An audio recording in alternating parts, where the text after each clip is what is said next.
안녕하세요. 박하사탐TV 한국사강사 박하늘입니다. 근현대사 13강 대망의 마지막 강의를 앞두고 있습니다. 오늘까지 정리하시면은 흥선대원군의 개혁정책 1860년대부터 2010년대까지 마무리가 되겠습니다. 근현대사 공부하시느라 수고 많이 하셨고요. 오늘 마지막 강의에서 다룰 부분은 전 강의에서 말씀드렸던 대로 대한민국의 경제발전사와 북한과의 관계, 수능과 한국사 능력 검정시험, 공무원 한국사에서도 반드시 출제가 되는 부분을 축약해서 정리할 예정입니다. 다시 한번 강조드릴게요. 대한민국 경제발전사, 우리가 앞서서 정치사를 한번 다뤘기 때문에 뼈대가 잡혀있지요. 그 뼈대에서 10년대별로 끊어서 50년대, 60년대, 70년대, 80년대, 90년대, 2000년대, 2010년대까지 어떤 식으로 경제발전이 되었는지 살펴보고 각 정부별로 이 북한과의 관계가 어떤 식으로 형성이 되었는지, 특히 최근에 이 정세로 인해서 북한과의 관계를 더욱더 강조하며 문제 출제를 많이 하고 있습니다. 마지막에 제가 주요 포인트 집어 드릴 테니까 반드시 기억하시면서 마무리하시면 되겠습니다. 자, 오늘 역시 여러분 연습장 종이 반드시 한 장 준비하셔야 되겠고요. 필기하시면서 많이들 따라오시죠. 그래서 먼저 오늘은 판서로 시대별 경제 방식을 먼저 정리해드린 뒤에 칠판 정리한 이후 파워포인트로, 저희 또 우리 박하사탐 특징이 파워포인트로 깔끔하게 정리하는 거 있었지요. 파워포인트로 한 번 더 정리를 하면서 복습이 되실 수 있게 두 번 때려잡아 보도록 할게요. 자, 한국사 30분 때려잡기 시간이 없습니다. 바로 1950년대로 들어가 볼까요? 자, 1950년대부터 시작을 해볼게요. 1950년대 6.25 전쟁이 일어났지요, 여러분. 6.25 전쟁이 일어나서 전 국토가 황폐화됐어요. 그래서 원조를 받지 않으면 굶어 죽는 나라, 굉장히 힘든 시대를 맞이하게 됩니다. 원조를 받아야 된다라는 거, 이 원조 굉장히 중요하게 보셔야 되겠어요. 특히 유엔이 엄청난 원조를 해주게 되고, 제가 이 근현대사를 이 대학원에서 공부를 했었는데 1953년도 신문을 보면 몽골에서 밀가루 보내줍니다. 그리고 필리핀에서 쌀 보내주고요. 아프리카 에티오피아, 심지어 6.25 전쟁에 참전했던 에티오피아와 가나에서도 물자를 보내주죠. 굉장히 고마운 나라들이죠. 현재는 우리 대한민국의 경제가 크게 활성화되고 발전하면서 개발도상국으로 낮게 보고 있지만 이 당시만 해도 세계에서 가장 가난한 나라가 대한민국이었습니다. 이게 역사를 배우는 이유가 되겠죠. 불과 70년 전까지만 해도 원조를 받던 나라가 대한민국이었어요. 자, 원조를 받던 나라, 특히 이제 미국이란 나라가 가장 많이 원조를 해줬다라는 거, 이거는 반드시 기억하고 있어야 돼요. 굉장히 고마운 부분이죠. 그죠? 쌀을 굉장히 많이 보내줬고 하얀 제품 3가지를 특히 보내주게 됐어요. 그래서 우리는 50년대에 하얀 제품을 통해서 산업을 이끌어가는 300산업을 실시하게 됩니다. 하얀 제품 3가지, 먼저 설탕이 들어오고요, 면직물이 들어오고, 면화가 하얗죠 여러분. 그 다음 설탕과 면직물, 요거는 괄호를 빼고 짝대기로 들어갈게요. 설탕, 면직물, 그리고 밀가루, 이 3가지가 들어와서 우리는 포장을 해서 판매하는 개념으로 이렇게 경제가 시작이 됩니다. 굉장히 중요한 부분이죠. 여러분이 40년대는 앞서서 설명드렸던 대로 이 재헌국회에서 농지개혁법 단행해서 토지 막 재분배했죠. 그죠? 3정보 이상의 제한을 두어서 모든 농민들이, 대다수 농민들이 자기 땅에서 농사를 지을 수 있게 농지개혁법이 실시가 됐었던 게 40년대 이야기가 되겠고요. 이 전쟁이 일어난 뒤에는 300산업이 시작됩니다. 그리고 일본이 두고 갔던 산업들, 우리는 그것을 적이 두고 간 산업, 적산이라는 표현을 쓰기도 하고요. 적산이라는 표현을 쓰기도 하고, 이 전쟁 끝나고 이 적산을 나눠주면서 또 다른 이제 기업들이 하나둘씩 성장을 하기 시작하죠. 50년대는 원조라는 개념 중요하게 보시고요. 300산업으로 조금씩 경제를 이어가기 시작합니다. 그 다음 전후복구 사업이 중요하겠죠. 전후복구 사업. 불바다가 됐으니까 전쟁 이후에 이제 복구를 해야 되는 개념으로 들어갑니다. 이때 6.25 전쟁 당시 인천 상륙작전을 이끌었던 메가더 장군이 이렇게 얘기하면서 돌아가요. 이 나라는 복원이 되기까지 무려 100년이라는 시간이 걸릴 것이다. 이렇게까지 얘기할 정도로 정말 끔찍한 이 대한민국 남한의 모습이었습니다. 전후복구 사업이 진행이 된다는 거 알아두시고, 미국의 원조가 영원하지 않습니다. 미국의 원조를 쭉 해두다가 1959년에 50년대 끝자락에 이 원조를 이제 그만두고, 뭐 천사가 아니잖아요. 그죠? 언제까지 퍼주겠어요? 이 원조를 그만두고 차관 형태로 전환을 해요. 이제 빚이 되는 거죠, 빚이. 그리고 1960년대로 들어서면서 우리가 정리했던 4.19 혁명이 일어나지 않습니까? 정말 중요했던 4.19 혁명이 일어나게 되고, 장면 내각에서 4대 윤보선 대통령 시기 의원 내각제 우리 공부하고 왔죠? 바로 장면 내각에서 점이죠. 장면 내각에서 경제개발 5개년 계획을 수립하게 됩니다. 경제개발 5개년 계획은 장면 내각에서 수립했다라는 거 중요하게 보셔야 돼요. 하지만 5.16 군사정변이 일어나죠. 5.16 군사정변이 일어나면서 3년간의 군정이 시작되고 국가재건 최고회의 의장이었던 박정희가 경제개발 5개년 계획을 실시하게 됩니다. 그래서 60년대 본격적인 경제발전을 하기 시작하는데요. 기술이 없잖아요. 그래서 노동집약적 산업을 육성하게 돼요. 몸으로 때우는 산업이라고 볼 수 있겠죠. 노동집약적 산업.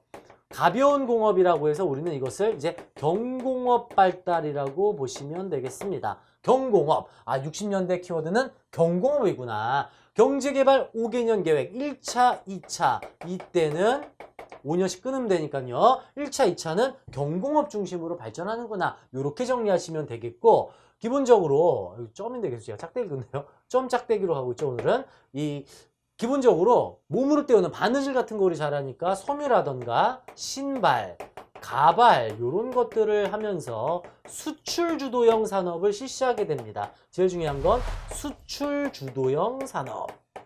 그죠? 이렇게 가난한 나라에서 뭐 가발 쓰고 멋부릴 일은 없죠. 옷 좋은 거 입을 일이 없을 거 아니에요. 그죠?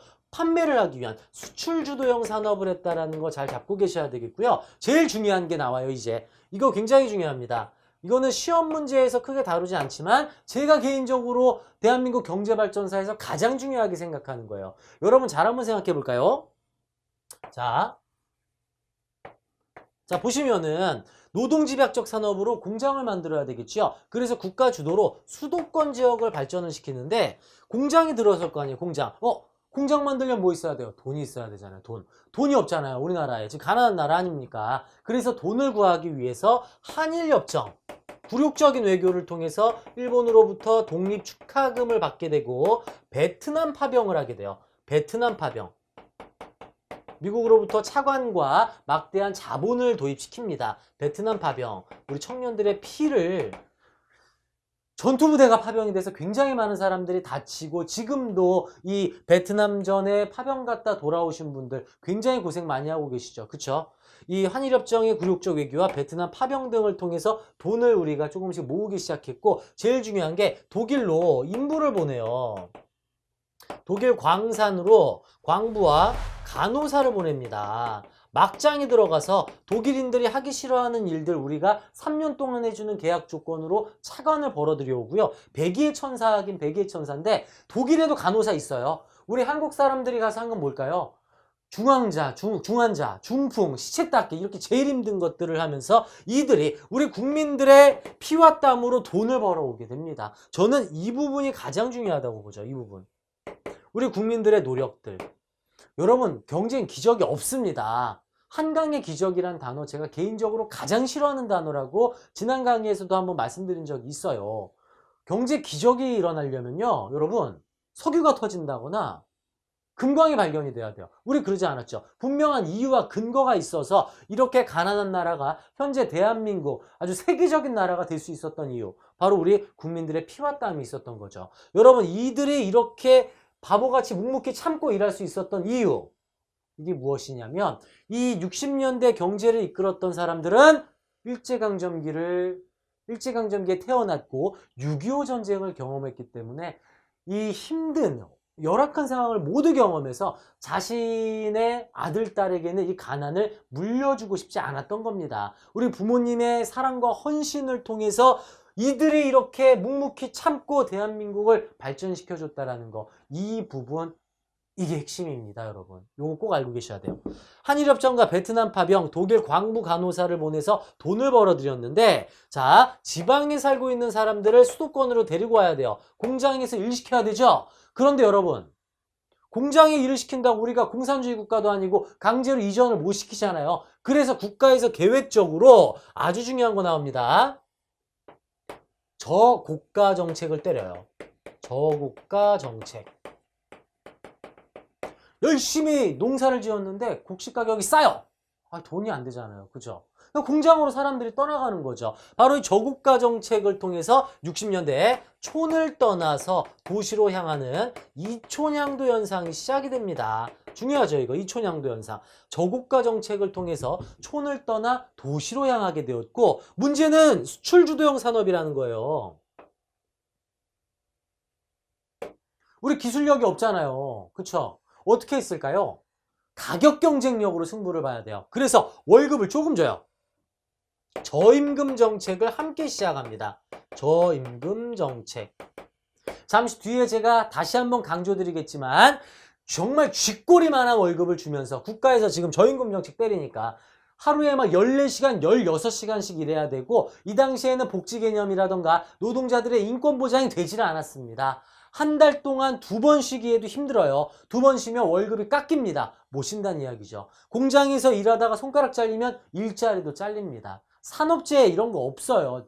보상 개념이 없습니다. 굉장히 힘들게 묵묵히 참고 한 이유, 6.25를 경험하고 일제강점기를 경험했던 우리 국민들이었다는 것을 반드시 기억하시고, 반드시 오늘의 핵심 부분이라는 거 별 하나 더 박을 거예요. 너무 중요합니다.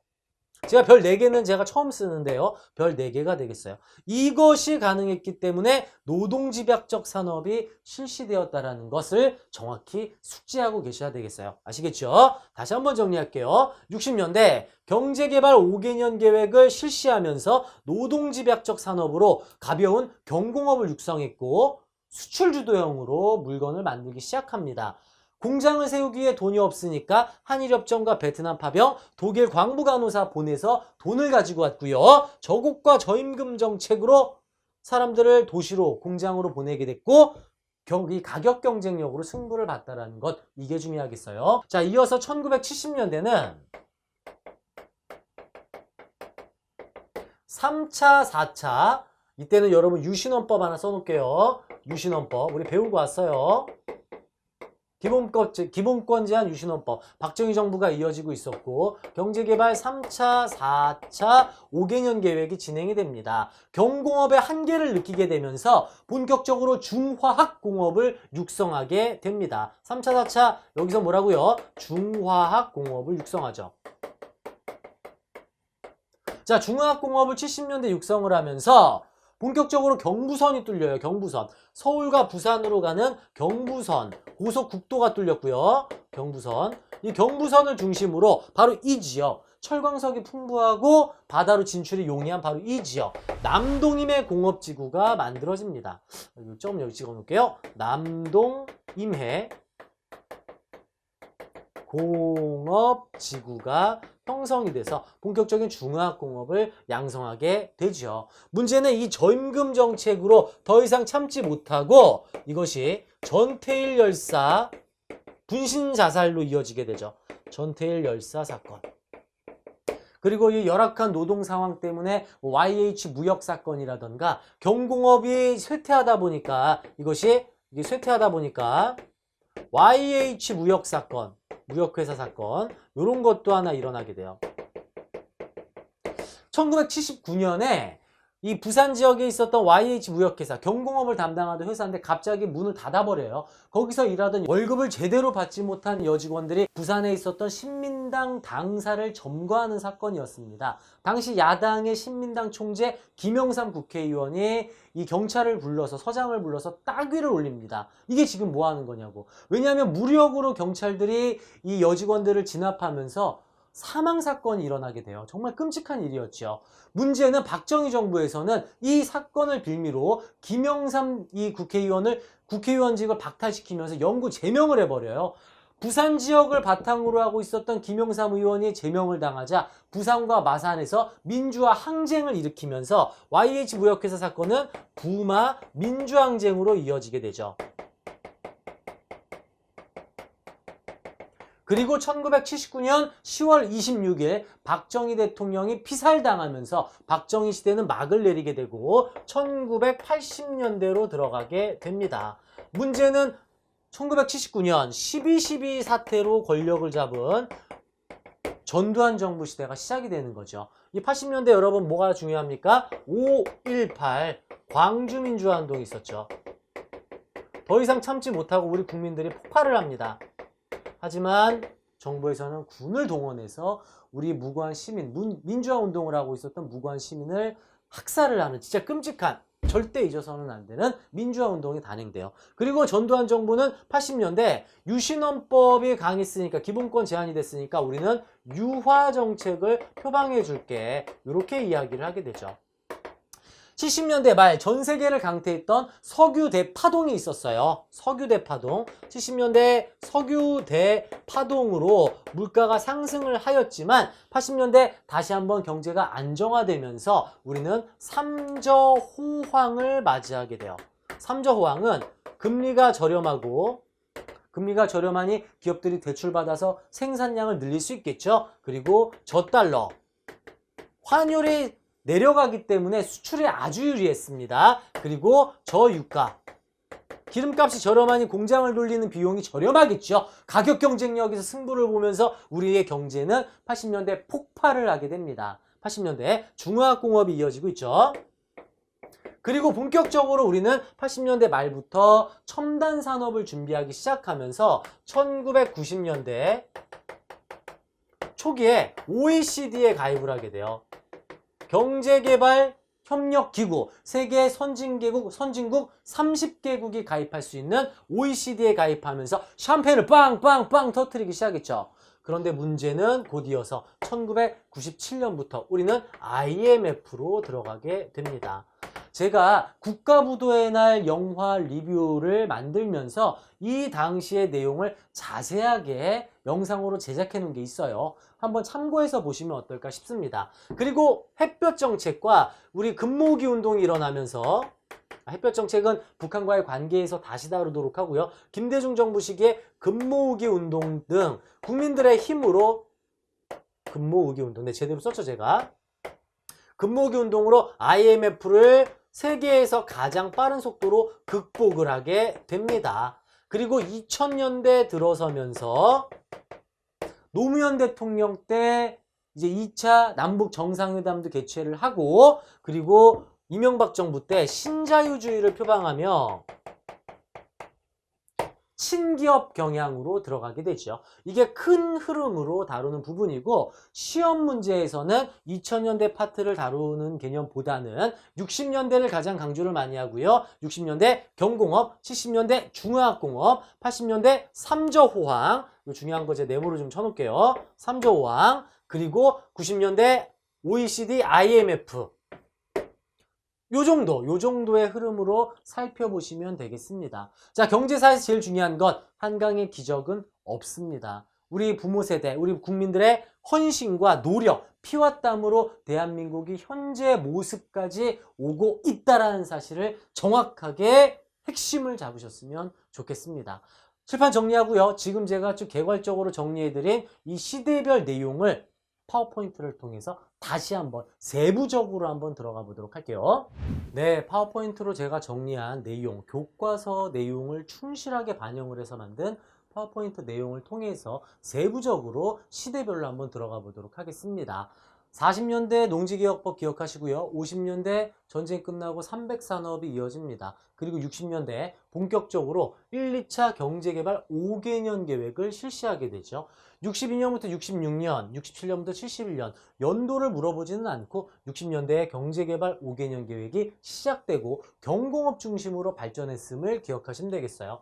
돈이 없습니다. 한일국교 정상화, 베트남 파병으로 경제개발 자금을 확보한 뒤에 수출 중심 경제 정책이라 말씀드렸죠. 우리 국민이, 가난한 국민이 가발 쓰고 멋부릴 일이 없다고 했어요. 노동집약적 경공업을 육성하면서 이렇게 비좁은 공간에서 손으로 직접 땀 뻘뻘 흘려가면서 이렇게 열심히 물건을 만들기 시작합니다. 그리고 사회 간접 자본을 확충하면서 경부고속국도를 개통하며 도로를 연결하게 되죠. 이 교통의 발달에 경제에 굉장히 큰 영향을 끼치게 돼요. 점점 성장을 하면서 이 수출이 증가하게 되었고, 베트남 파병을 통해서 훨씬 더 많은 자본금이 들어오게 됩니다. 문제는 60년대 말 경공업 수출이 점점 줄어들고 환율이 올라가면서 우리가 그동안 차관으로 빌려왔던 이 돈들이 외채 상환으로 부담감으로 들어오게 됐어요. 그래서 정부의 83 조치로 대기업을 본격적으로 육성하기 시작하죠. 안정적인 기업을 국가 주도로 키워주기 시작합니다.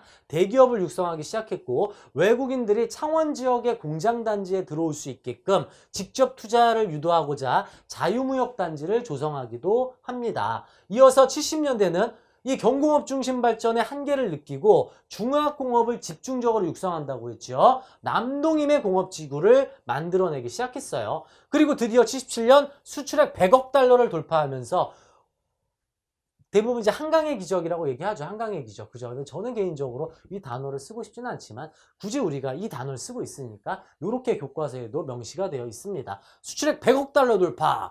원조를 받던 나라에서 다시 급성장을 하고 있는 모습입니다. 70년대 중화학공업의 비중이 경공업의 비중을 추월하게 되었고요. 여기에 이면 뭐였나요? 경공업을 하고 있었던 기업들이 문을 닫으면서 YH 무역회사 사건 등이 터져나온다고 말씀드렸죠. 국민의 노력이 경제성장에 엄청난 기여. 이건 기여가 아니죠. 경제성장의 원동력이자 모든 것이라고 설명드리고 싶습니다.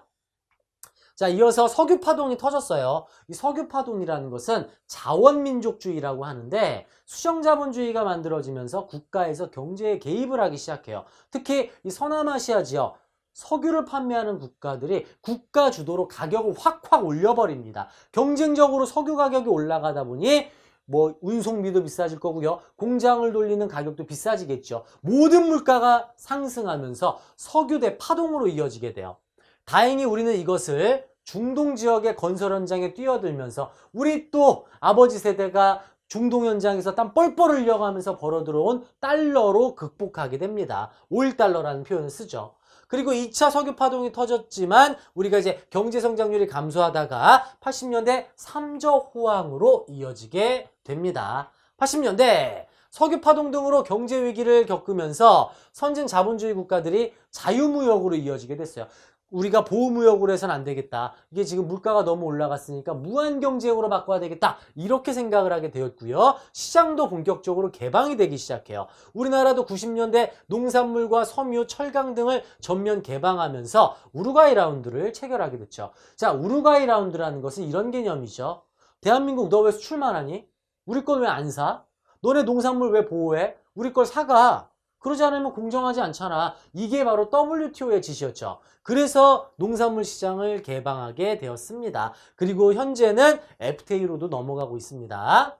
자, 80년대 다시 들어와서요. 경제 위기가 이어지고 있을 때 중화학공업에 대한 투자를 좀 조정하고 부실 기업을 좀 정리합니다. 그러면서 3조 호황, 저유가, 기름값이 싸고 저달러, 수출에 유리하고요. 저금리로 대출을 받아 물건 생산량이 늘어나게 됩니다. 고도 성장을 기록하게 되죠. 그리고 80년대 3조 호황은 다시 줄어들게 되었습니다. 그리고 90년대 경제협력 개발기구 OECD에 가입을 했고요. 공기업을 조금씩 민영화하면서 본격적인 경쟁 체제에 들어가기 시작합니다.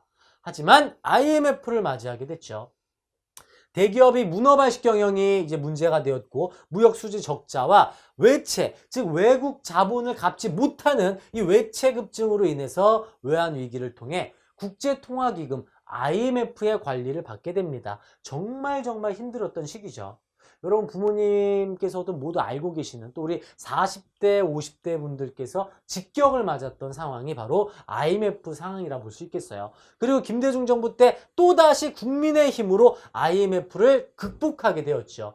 공기업에 대한 구조조정 정말 힘들었습니다. 이 시기에 대기업을 매각했고, 부실 금융기관, 당시 뭐 LG카드라던가 이런 부실 기업들을 이제 정상화시키느라 많은 노력을 했었고, 이 노사정위원회, 노동자와 사용자와 정부가 함께 협의를 해서 경제를 이끌어 나가고자 노력을 하게 됩니다. 그리고 노무현 정부 때 복지에 대한 개념이 이제 조금씩 성장을 하게 됐고요. 한미 FTA를 추진하게 되고 독점기업 규제로 들어가게 됐어요. 하지만 정권이 교체가 됐죠. 이명박 정부 때는 다시 친기업 성향을 보이면서 부자 감세와 기업 규제 완화로 이어지게 되었습니다. 그래서 일어난 문제점을 살펴볼게요. 국가 주도로 경제가 성장을 하다 보니까 무역 의존도가 너무 심해졌어요. 그리고 외국 자본을 너무 많이 가지고 와서 외채 부담감이 증가했던 것이 대한민국의 성장 위주의 경제정책 문제점이라 할 수 있겠습니다. 그리고 대기업을 국가에서 집중적으로 키워주다 보니까 대기업과 중소기업의 격차가 너무나도 커졌죠.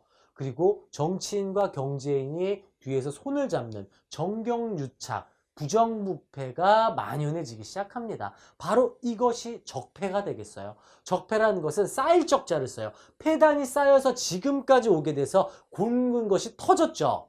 그걸 해결하기 위해 지금 많은 노력들을 하고 있습니다. 이 빈부격차는 여전히 커졌고 도시, 수도권과 남동임해공업지구만 성장을 하다 보니 소득격차도 너무 커졌고요. 전태일 열사를 비롯한 노동자 문제와 그리고 농촌의 저고가 정책, 농촌 문제가 대한민국의 성장 위주의 경제정책 문제점이라 할 수 있겠어요.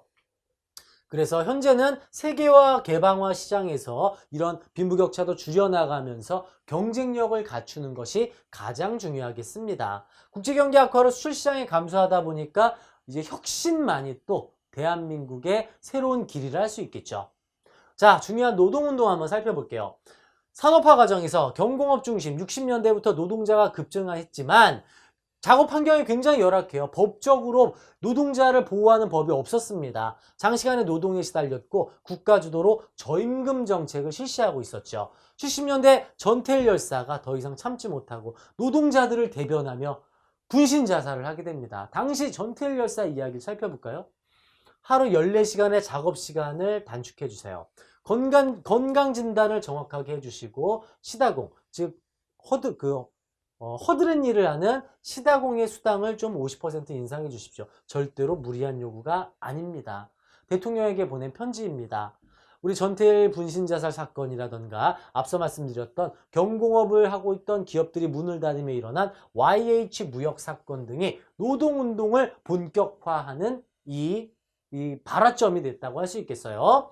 6월 민주항쟁, 1987년 직선제 개헌이었던 6월 민주항쟁 이후에는 노동운동이 활성화되면서 노조가 가입됐죠. 근로 3권이 만들어지기 시작했어요.